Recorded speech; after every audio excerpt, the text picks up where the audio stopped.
Thank you very much.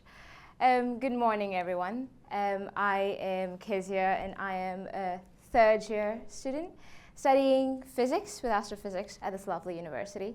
First off, I'd like to thank the Let's Talk About X team for providing this platform to share this audience with a lot of other like-minded students who are very interested to talk about the fields of interest, just like I am. So, as you can see, I'm here to talk about the solar corona. Now, corona, coronation, crown, just like the name kind of embodies, it is a halo around the sun. It's a solar atmosphere. It's something that we cannot see with our naked eyes. And what my research is about is to understand more about this active region of the solar corona. They are regions of immense activity that happens, and it has also properties that has rendered a lot of solar physicists intrigued. And I'll be talking more about that today.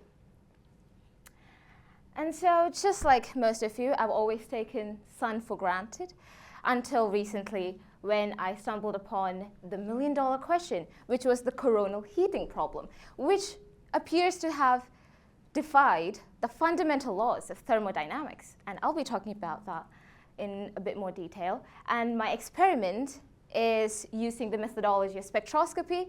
And now, just to clarify, spectroscopy is not a methodology that's constrained to physics or solar physics. It is a multidisciplinary form of experimentation. And my region of analysis, what I use this experimentation method for, is to study these active regions and if we can do something more with the data that we observe. And this is what the corona looks like. And don't worry about it. We can't see this with a naked eye. This was an image taken with a UV band filter. And you can see there's a lot of very cool events happening on it. And this is on the outermost layer. This is above the layer that you can see.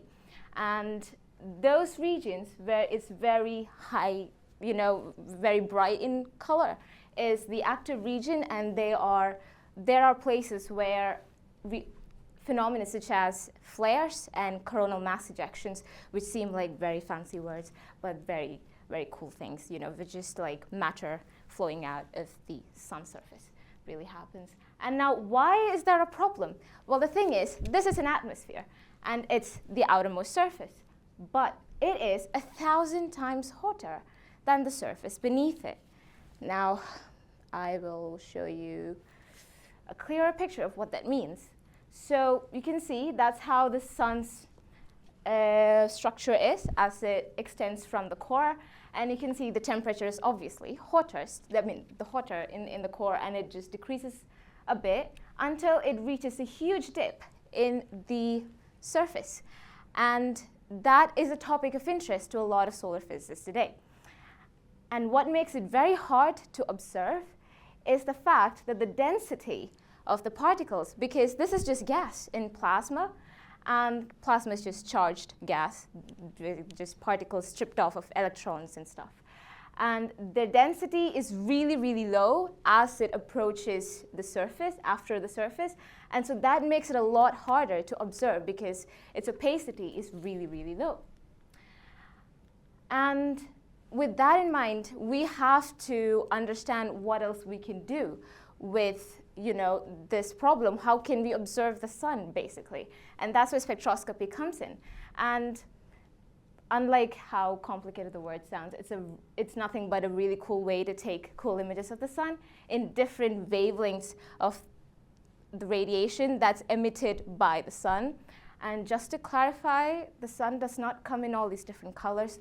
It's just false colored so that we can understand how the intensities vary across different regions of the sun. And you can quite clearly see that with each different wavelengths, there are some common areas of intensity, but at the same time, they do vary. And that is also a peak in our interest. And these images are formed and produced by satellites such as Hinode, which is a satellite that's been launched by the Japanese Exploration Space Agency, and its database is accessible to a lot of reputed national space agencies worldwide, and they produce these data that we can access and act upon. So now my region of study, the research that I undertook in, was on this specific region, and that is an active region. This was the image of the sun taken in 2013, and that S-shaped structure of the active region, I don't know if you can kind of discern it, but it is an S-shaped structure, and it is very important to solar physicists because we have understood that it has some unique properties that distinguishes it from the rest of the solar surface. And if you can see these loops, if you're wondering what it is, they are caused by this intense gas just following the magnetic field, because this is a region of extreme pressure, temperature, and charges. And so they do produce magnetic fields, they do respond to magnetic fields. And so those are just gas particles just following those magnetic fields in loops. And that's what we study. Yes. And then we come to this active region analysis, which is about studying this S-shaped structure. Now, why did I take this S-shaped structure? It is mainly because it provides a region, it is a starting point to another unique phenomena that's called the coronal mass ejection.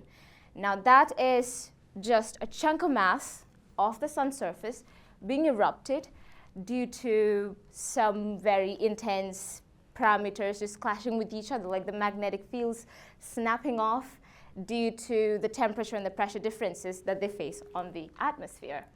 And to study this temperature distribution and to study this flare is what we do during the research, because hopefully distinguishing it from the rest of the surface and the background radiation and intensity will help us to understand if there are any key parameters of this plasma that can help us study and help us establish a relationship with what gives the temperature, the intense temperature in the atmosphere. And now I'll be showing you an animation. So I told you that was a theory that these S-shaped structures give rise to a coronal mass ejection. So I verified it by going into SDO, which is a Solar Dynamics Observatory of NASA, downloading a couple of frame-by-frame images to see if there was really a coronal mass ejection, and sure enough, there was. And so I'll be showing you a 5-second clip of it, so just make sure to follow the markings I've made on the image. So you can see that there's a huge blob of gas that's coming out. I hope that was visible. Yes, so coming on to really data analysis. The major part of our research is really encapsulated in taking apart these numbers and producing images and then seeing patterns and then doing fits on them and understanding what parameters really account for all of this weird stuff that's happening, because the sun's surface is really chaotic, and providing a pattern or consistency is what we call giving physical quantities in math. And so this is what we really do in terms of temperature variation, and that's what we aim to do in this research.